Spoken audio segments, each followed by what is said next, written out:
all of the Bible verses that we get through. This is probably, when you look at, in a narrow way, the topics of Proverbs, our speech rises to the top.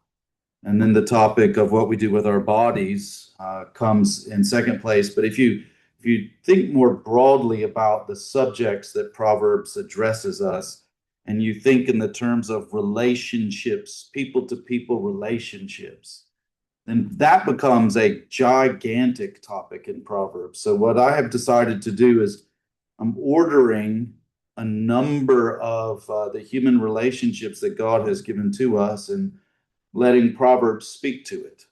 So this will be multiple Wednesdays for us to work through this material, but it will be immediately practical to every single one of us, because the world as God made it is a world of relationships. It is a world of relationships. And Proverbs makes it very, very clear that how we display our relationship with God is in relationship with other human beings. Fearing God in Proverbs is displayed in the everyday world. And this world that God made for us and placed us in is a world of relationships with our fellow man. And Proverbs gives us the instruction of how to fear God in these human relationships.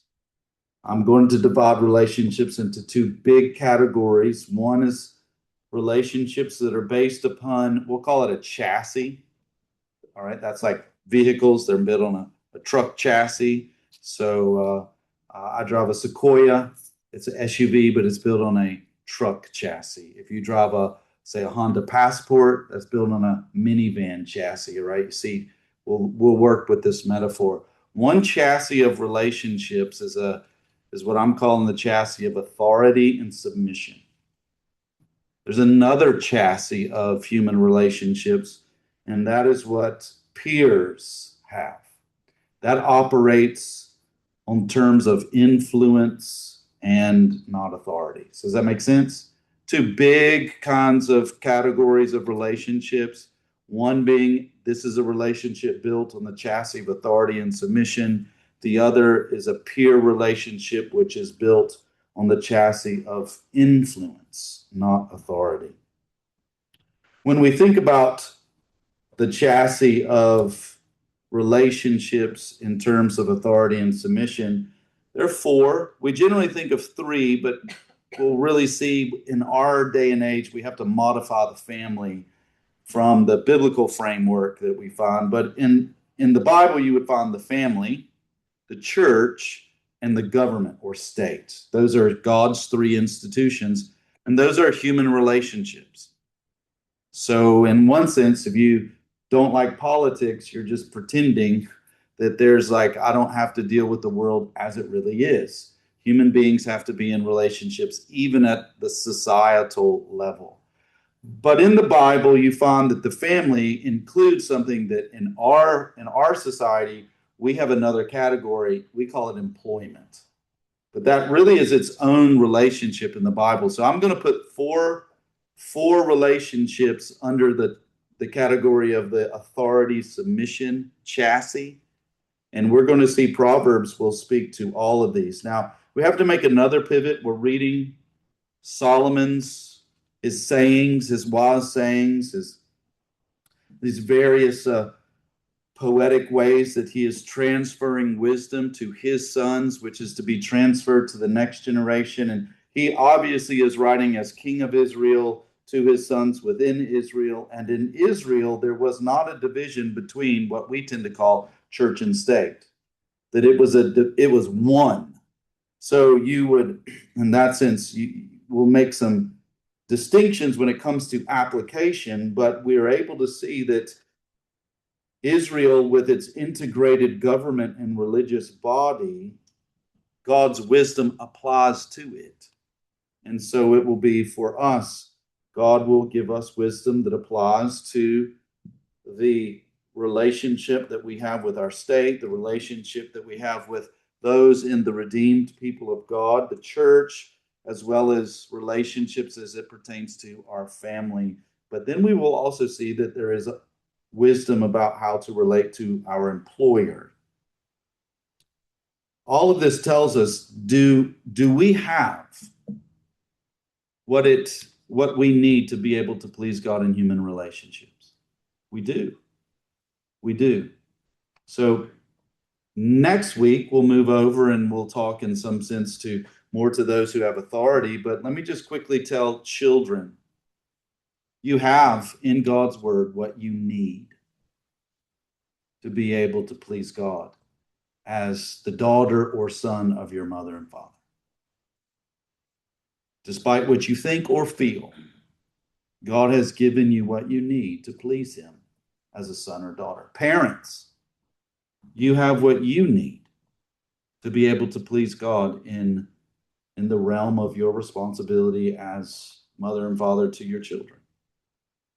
As we even think about the church and the state and even our employee situation, Proverbs would teach us that we can fear God in those relationships. So to that end, I would just want us to kind of just begin and say, are we willing to receive wisdom from God in these relationships such that we will endeavor to please him? That really is our question. How we respond, how we use the wisdom of God, how we receive his instruction and correction. Indeed, it will show if we fear God or if we do not fear God. So I believe in your handout we have in this first category, mine's a little different. What's the number in that first category? It begins with authority is not bad. That's number 1. No? What is it? What do they have? Letters? Just bold. They're just bold? Okay. Well, Second page. On the second page with numbers. Okay, well, here's what we're going to do as we consider this relationship that's built on the chassis of authority, and we can speak to all 4 of them. We're going to see that God does instruct us with specifics on how to understand them. But here's, in one sense, the superstructure of all human relationships. But it has a special application in thinking about relationships that are based in human terms. One human being has authority, the other human being is called to submit. And that is, God in Proverbs is the authority overall. So we need to think about this a little bit so that in one sense we don't come from people and a place and ideas, nor even our own sinful hearts. We don't like to submit to authority, do you? I know it doesn't course naturally through my veins. Rebellion courses through my veins, as it does yours. And so one of the things that Proverbs really gives a incredible stroke of correction is that God, who designed this world, actually is exercising his own authority, not only in the design, but also in the operation of these human relationships.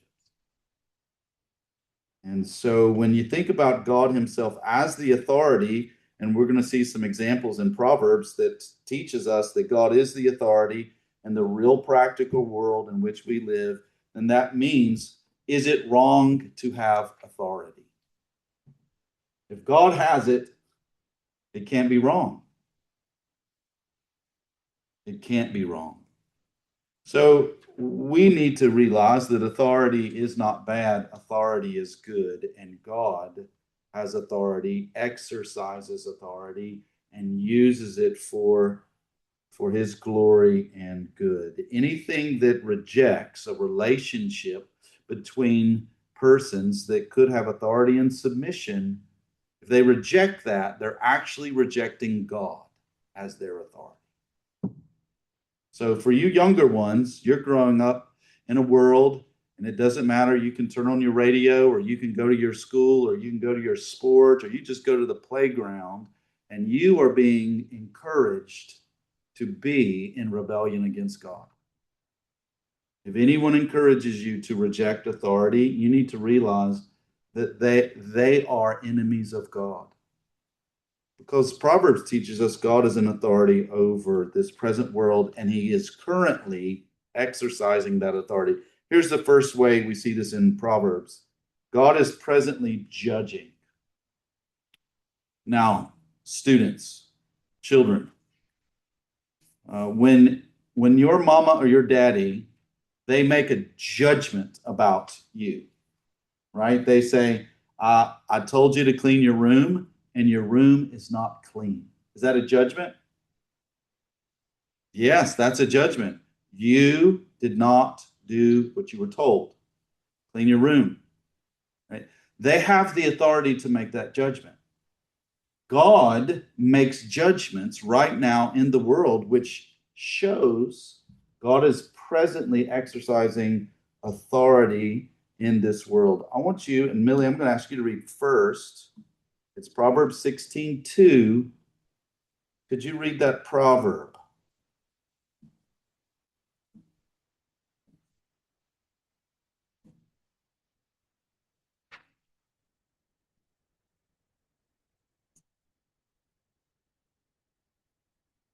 Motives. Motives. Right? If the Lord is weighing, what's the metaphor that Proverbs is using there? That's like if you went to the market and you're going to buy something and you're going to have to sort of say, okay, I'll give you this much of, beans, and you're going to give me something that would be of equal value. We weigh it out on a scale, and if it is a just judgment, then it's going to be a right balance.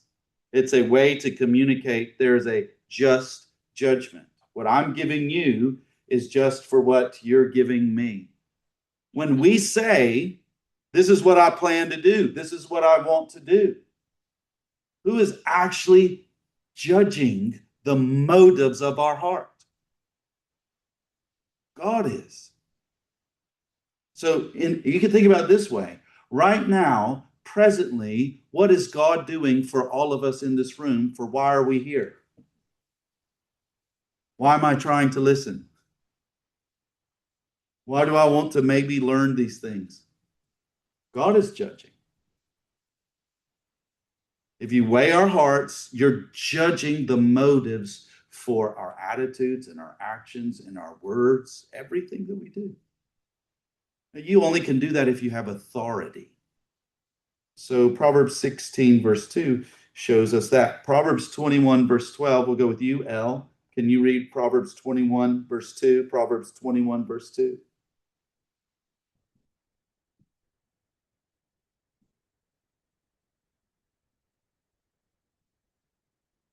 All right. Evaluates. So if you get a job, eventually your employer is going to be able to say, like, I need to evaluate, your first month of work. And so I don't know how they do it today, but I can remember I got evaluated by the elders, or I think they were founders at that time, and they sort of gave me an evaluation of how I was doing. When Proverbs tells us the Lord evaluates the motives of what every man does, and every man says, I'm doing right. God is the one who will judge. God is the one who will evaluate the motives of every man who's doing what he says is right. What does that reveal? Right now, just sort of only God could do this, right? That he's evaluating everyone's motives for everything that everyone does and even declares that they're right. This is a display in Proverbs who actually is the authority in the world. God is. God is. Proverbs 21, verse 12. So 10 verses later, the righteous one considers the house of the wicked. He brings the wicked to ruin. So is God a distant God in creation, or is God present in creation, actually judging, in this case, the house of the wicked, so that he would bring it to ruin? He's presently involved in judging. The next category that we see in Proverbs that shows that God is the authority in this present world, this world as it really is that God achieves his purposes. God achieves his purposes. This is really different between us and God, isn't it? Right? when we look at Proverbs, look at verse 16. Verse 4 in chapter 16. Shelley, I'm going to have you read this. The Lord has prepared everything for his purpose, even the wicked for the day of disaster. Right, it's kind of an argument from the greater to the lesser, isn't it? When I don't achieve my purpose and someone is standing doing evil in the way from me achieving my purpose, I throw my hands up and say, why does evil prosper? What does Proverbs say the Lord is doing in this present world? He's achieving his purpose even through the deeds of the wicked. The next one, God achieves his purpose because he rules over our decisions. Proverbs 16, verse 9, as we've already said. No, we didn't read this one. A man's heart plans his way, but the Lord determines his steps. So what do you have planned for tomorrow?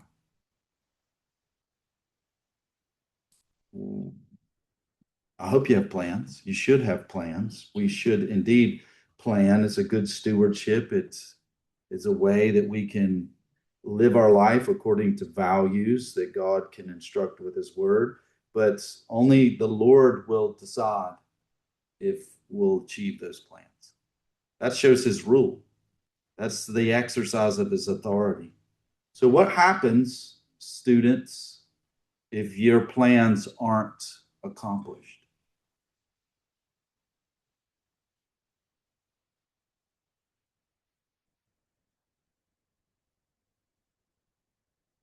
If we don't have volunteers, we can have voluntold.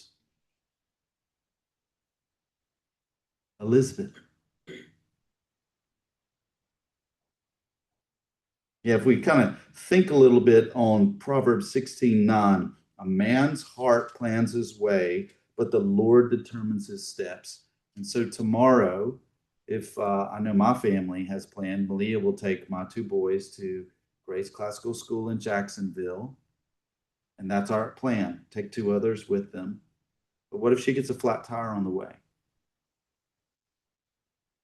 Right? But what would we could sort of narrate that in light of Proverbs 16:9 and say something about God. What had God determined?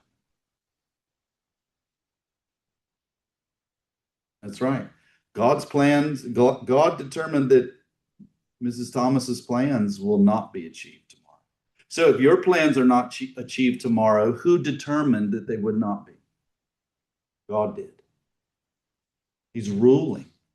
He's exercising his authority over your life. And when your plans are frustrated, you are taught from Proverbs, God has determined for that plan to be frustrated. When we look Proverbs 19:21, we see the same thing said a different way. Many plans are in a man's heart, but the Lord's decree will prevail. Now we're going to do a little theology. Does any human being in this present world, do they operate outside of God's authority? They're operating within his authority, actually achieving his ultimate end. Proverbs 16:33, we see another way that God is the authority and that God rules over our circumstances. Theologically, we call this providence. Providence. It displays God's authority over our life. 1633. Anna, could you read this? I'm sure you play lots at the Horner household. Can you read chapter 16, verse 33? Lots.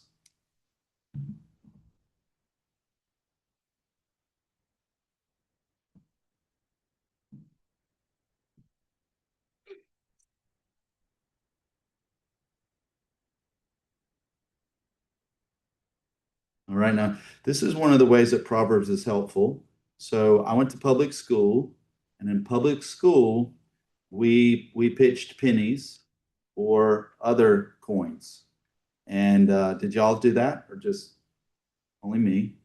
Okay, well, you pitch pennies or you pitch quarters, and whoever gets closest to the wall wins all of the other coins, right? So, in that sense, it's close to lots, right? Who decides according to what Proverbs reveals in 1633? Who actually decides whose penny is going to be closer to the wall? The Lord. The Lord. Do you view the world this way? Do you view the circumstances that unfold in human relationships that really this is God exercising his relationship to the world as being authority over everything and exercising that his authority in everything? It's the world of Proverbs. It's the real world. Last one, we see God as the ruler. He's the authority in Proverbs because he even rules over the most powerful rulers of this world. We do need to say this, don't we? Proverbs, Quinn, can you read Proverbs 21:1? 1. King's heart is like channels of water, and of the Lord turns it wherever he wishes.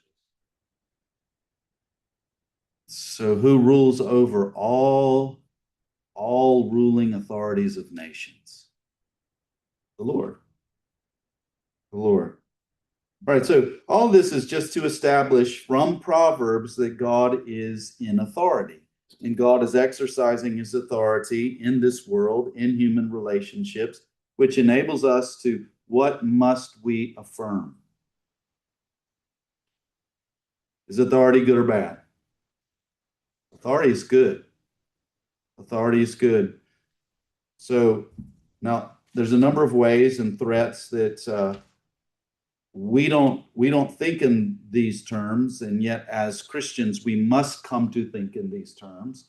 And one of the ways that there's been a rise of something that really has been far more influential than, say, I don't know, Marxism seems to be far more effective than I thought it would ever be. But secular psychology has another thesis, another framework for talking about authority.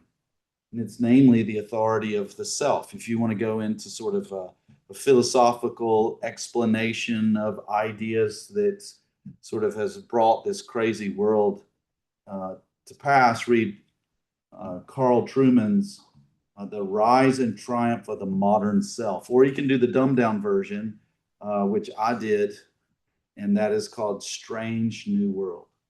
It's very helpful, but here's the brass tacks. All right, I'll save you the time of reading the book. That through a number of philosophers who are very much against God, basically what now triumphs in the minds and lives of individuals is what I want is the ultimate authority. That's a pretty easy message to sell to people, isn't it? My kids sure want that message. So right now what we have is that if we want to know ourselves, to free ourselves, to stay true to ourselves, then indeed secular psychology is going to say here's reasons why you should do that.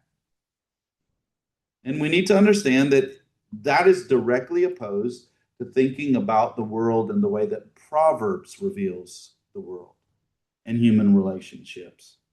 Because now we see in Proverbs that as God has designed the world, he has designed human relationships to have a chassis of authority is given to one and submission is called to another.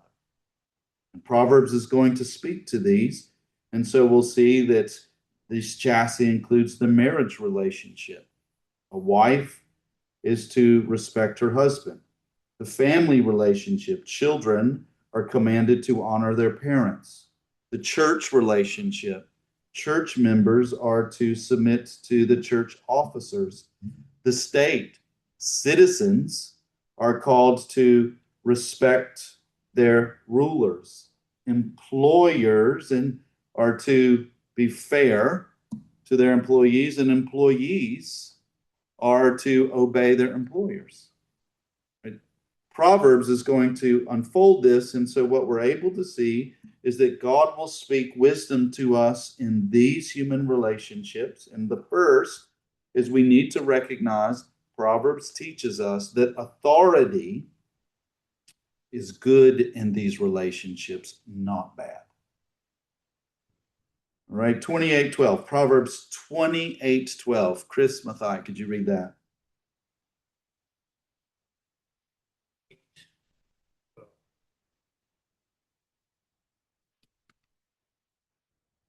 Oh, there it is. When the righteous triumph, there is great rejoicing. But when the wicked come to power, people hide themselves. All right, now we're doing a little bit of hermeneutics here. When we see the righteous in the first part of this parallelism, it's then contrasted with the wicked in the second part. You see that? In the second part, what do the wicked have? What's their position? Power. So what then do we know that the first part is saying about the righteous? They're also in power, right? So Proverbs uses parallelism often, and so we can make some correct inferences when maybe in this case the second part is in power. We rightly infer that first part is also in power. When you have someone in authority over you who is righteous and the righteous triumph in that position, what happens?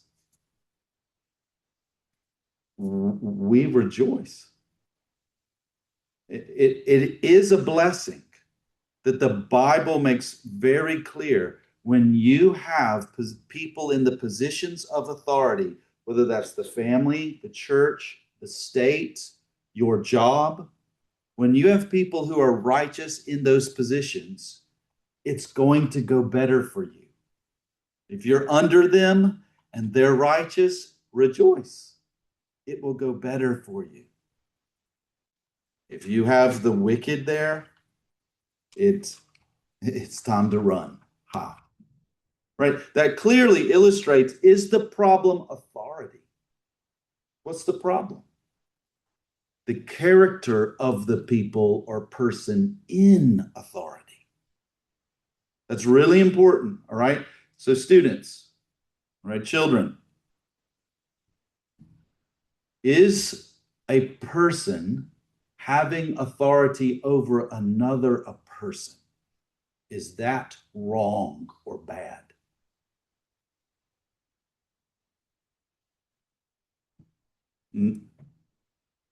Children, repetition with variety is the key to learning. Is it bad for one person to have authority over another person? No. Depend on the relationship of a wife who has authority over a husband. That is wrong. Well, we're just dealing with this category of a person, a human being, having authority over another person. Is that category of relationship bad? No. The question that we are taught is, what is the character of the person in authority? So we need to say, number one, we have God's wisdom in the human relationship with the chassis of authority and submission. Authority is good. It is not bad. Number two, authority is a good burden / responsibility to those who have that authority. Right? So this is important. Let's look at Proverbs 16:10. John, read that. God's verdict is on the lips. Mouth should not err. Okay. What is the relationship between so what do kings' lips do? They say things, they make pronouncements, they give decrees for the kingdom, right? What is the relationship between whatever that king decrees and the judgment of that decree in Proverbs 16:10?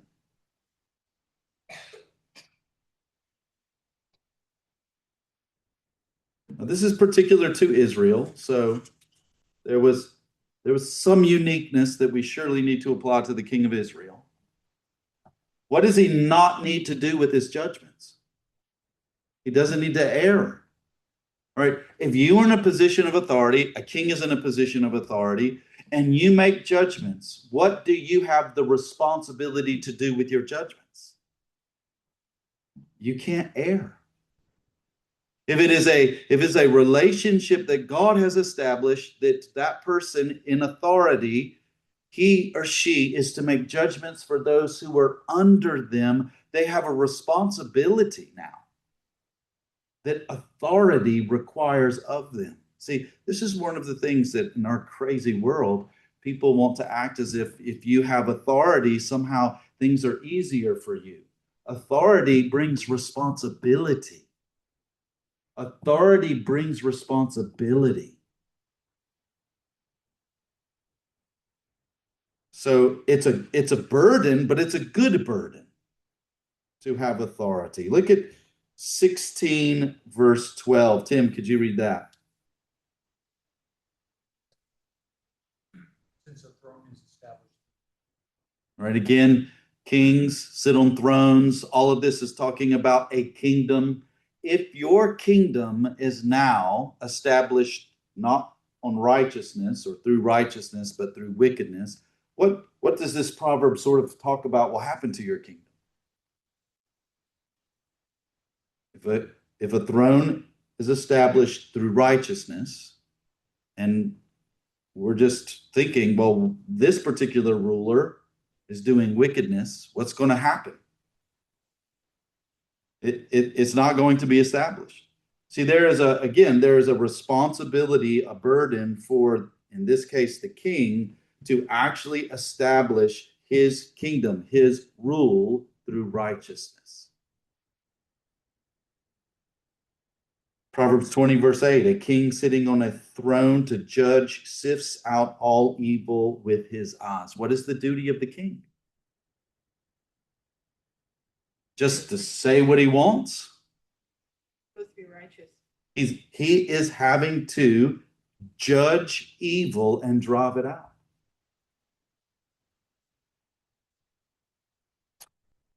You have two other verses, I'll let you look there, but do you see that Proverbs giving us wisdom to help us understand authority is good? It does bring a burden, and that is that we must use it rightly. Number three, we have authority is a benefit to those under it. And the way God has ordered human relationships, and we know that there's at least four. So again, just repetition with variety: family, the church, the state or the government, and I'm calling employment as a fourth. But it would have been a little different when we look into the Bible. It would have been a part of the household. But when you think of that authority given to the one who has it is to benefit those who are under that authority. Malia, could you read Proverbs 28, verse 2? It's the second one under number 3. That's right. With the discerning knowledge. Right. What's the contrast in that proverb? We clearly have a land that's in rebellion, and then we have one that is enduring. So those are two different scenarios of a land, of a people, of a society. What's the characteristic of the land that endures? It does have a single ruler, but it is that person is discerning and knowledgeable. Discerning and knowledgeable. As opposed to the land in rebellion with its many rulers. Right? One, just the nature of rebellion, what does it require? You got to overthrow the established authority. So that's going to require some kind of confederate rebellion force to be able to do that. It thus is plural in number. But here you're able to see who benefits from the one in authority having discernment and knowledge. those under that authority. So stability is the result of good leadership and respectful followers, and disorder and rebellion is the result of poor, sinful leadership and rebellious followers. Look at verse 20, chapter 29, verse 4. Shelley, read that one, please. By justice, a king brings stability to a land, but a man who demands contributions demolishes it. Right. Some of you have traveled. I haven't traveled far. I did travel to Russia. It was back in 2005, I believe. On the way to the airport to leave, we were stopped by the police, and they were wanting to just delay us so they could receive a bribe. The missionaries that we were going to be a part of, they operated within Russia on the basis of a principle: we don't pay bribes. And so they refused to pay the bribe. So we were delayed longer. Right? See the instability that just comes with even like travel? Proverbs is very clear. When you have the one in authority operating according to justice, then there's a benefit for those who were under the authority. This is the principle that authority is given to benefit those who are under it. Proverbs 29:14, a king who judges the poor with fairness, his throne will be established forever. This is a principle, but it's also true that authority abused is a bane to those who are under it. Jerry, could you read Proverbs 28, verse 3?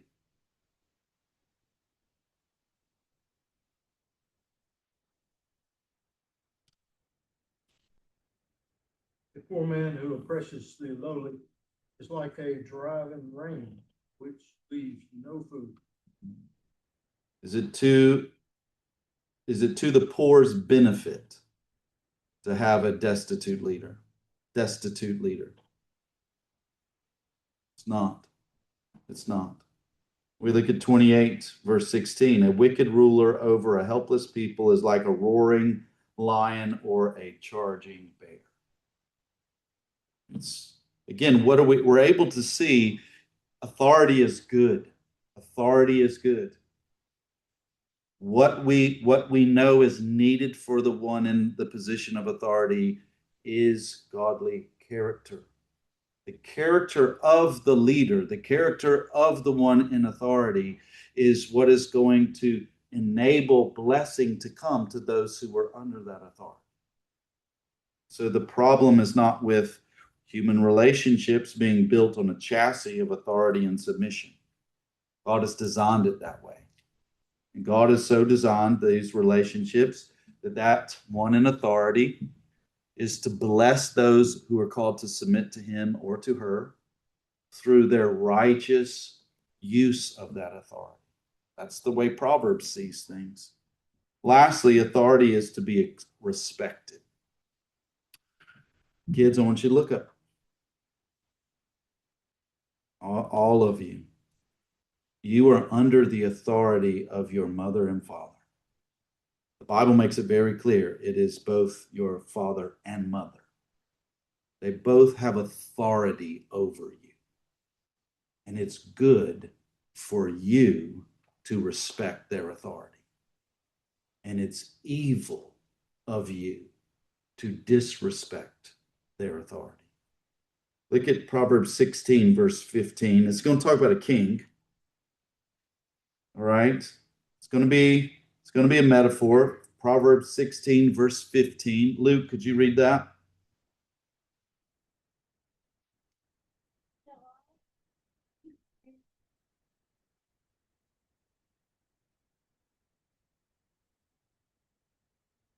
All right. So again, this is because there's multiple relationships that have this authority and submission, a king and his subjects. If the king favors you, how's it going to go for you, Luke? It's going to go, it's like there's life, there's flourishing, right?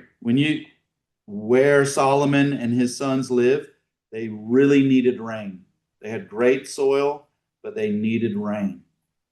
If they got rain, then the richness of that soil could bring a wonderful harvest.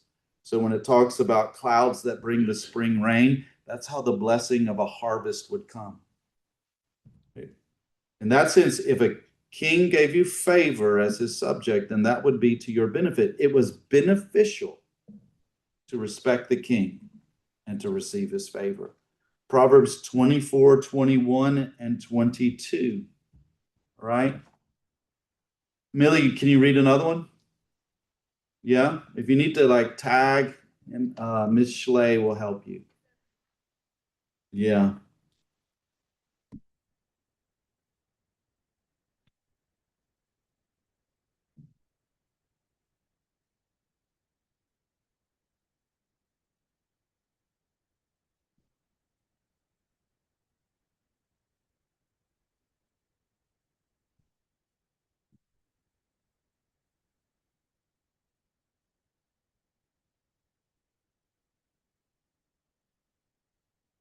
All right. So again, this proverb is dealing with the relationship between the authority and the government, the king, and the subject under him. Does it go well with them if they respect the king? It does. And it's teaching this because how does it go for those who disrespect the king's rule, who oppose the king? How does it go for them? Disaster, ruin, right? We're going to stop there.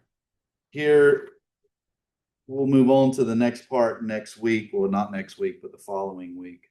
All of this is to, in one sense, hopefully drive home the fact God has established the world as our authority, making relationships that are built on the chassis of authority and submission. And to fear God and to walk wisely means that we embrace that. We do not oppose that. So, any questions? We'll dive deeper. There's far more in Proverbs that speaks to these human relationships.